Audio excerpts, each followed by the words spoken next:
Unlockable characters. Those sweet, delightful, quirky yet often confusing what the hell are they doing here chunks of gameplay extending bliss. I'm talking the appearance of Spider-Man in Tony Hawk's Pro Skater 2 and the ability to play Resident Evil 2 as a block of tofu.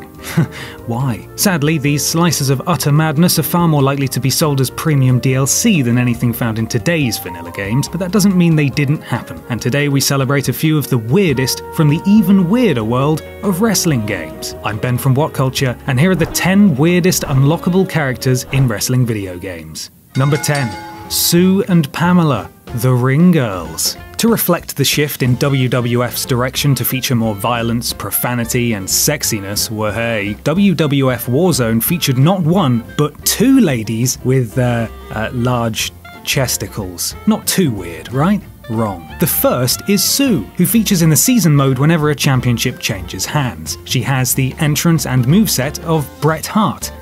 Obviously, the Harts have a lot of explaining to do. Second is Pamela. She's reportedly based on someone who worked for developer Iguana Entertainment, despite the fact that she's not in any of the credits anywhere and she has Triple H's moveset. LOL? Number 9. Joe Bruiser. It's a widely accepted and scientifically researched fact that WCW vs NWO World Tour revolutionized the grappling system for wrestling games. Not really sure how it worked before then, to be honest. Just two sets of frankfurters rubbing aimlessly against one another. That's why it was really strange that Muhammad Ali ripoff Joe Bruiser was featured as an unlockable character, as he didn't grapple at all. He just threw punches, shoulder blocked, and kneed his opponents. A fitting tribute to the greatest of all time? No. Rest in peace, Ali. Number 8. Godfather's Hoes. All aboard the hoe train! We all used to shout with glee, instantly regretting it after remembering that our mother is a woman and women deserve our respect. You could, however, continue your filthy hoe train fun in private with WWF WrestleMania 2000, where the Godfather's hoes were unlockable characters, and each one was only truly identifiable by which article of skimpy clothing she was wearing. Great! Then in WWF No Mercy, you had to drop 500,000 in-game buckaroos to unlock just one of them, when the likes of Cactus Jack and Shawn Michaels were also available for a mere 50,000. Who's gonna buy that? Teenagers. Teenagers will buy that. Number 7. Crash Test Dummy. Did you know that before Buster made his TV debut with the Mythbusters, he was an enhancement talent? There you go. A hot, fresh science fact for you. Using a Game Shark on Nintendo 64's WrestleMania 2000 allows you to unlock the poor bugger, but you actually had to piece him together first before you could play as him. Or her, actually. You had to use the Creator Wrestler system to copy the generic female body and then select Dummy as a costume. Worth it. Number 6.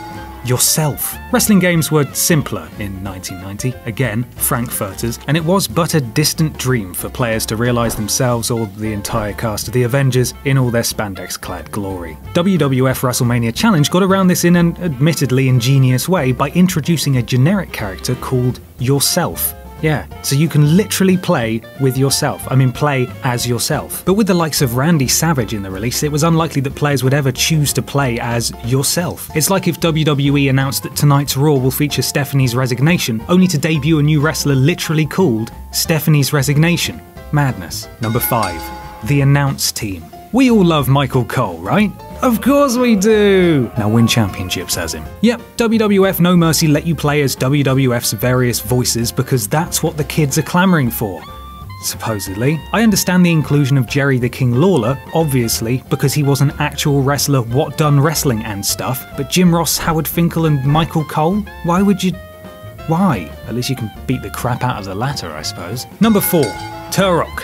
Dinosaur Hunter. You're in the wrong game, Turok. I know they call man the most dangerous prey, but this is a man who hunts dinosaurs, and humans are pretty naff in comparison, really, especially when you've got Billy Gunn throwing a couple of work punches and buping his ass around. Turok could harpoon him in the face. There's no real reason he's in WWF Warzone beyond a little sneaky promotion for the fellow Iguana developed series, and there's definitely no reason why he had the Rock's moveset. Number 3. Fred Durst. Check it, here cometh the most radical dude ever to radical. Fred Durst, the lead singer of Limp Bizkit. To give you an idea of just how radical he is, other band name ideas included Gimp Disco, Split Slit, Piglet, and Blood Fart. I'm not even sure if I'm allowed to say those. Anyway, for whatever reason, he found himself hip-hopping and bit-bopping his way into WWF SmackDown Just Bring It to his own creation, Rollin', as used by The Undertaker as well at the time. He even did a stupid dance thing during his entrance while his stunt double drove him to the ring. Number 2. Head. What does everybody want? Oral sex! Wait. Hang on. Head was a popular accessory to popular pop-producing pop man Al Snow, and it was a running joke really. He'd beat people up with the disembodied mannequin head and talk to it, and it was all totally innocent and quite sweet really. However, are you ready for this? No, really, are you ready for this? WWF Attitude included Head as a character. Head the... head. And nothing else, just a head. This is what we were given. Just watch it. The nightmares. Number 1. Everyone and everything in WCW NWO Thunder. Right, WCW have got a large, almost unmanageable roster right now, but I still feel we can do more, said the lead designer on WCW NWO Thunder. I want you to put everyone in this game, even inanimate objects. Even you, sir, piped up the assistant producer. Especially me, Tom. Especially me. And that was that. Among other things, you could play as Nitro Girls, WCW crew members, 24 THQ staffers, multiple robots, a stained glass window come to life as a human, and various animals. Totally normal. And that's our list. Are there any we missed off? Let us know in the comments below, and don't forget to like, share, and subscribe. You can even follow me here on Twitter should you fancy. I'm Ben from What Culture, and thanks for watching.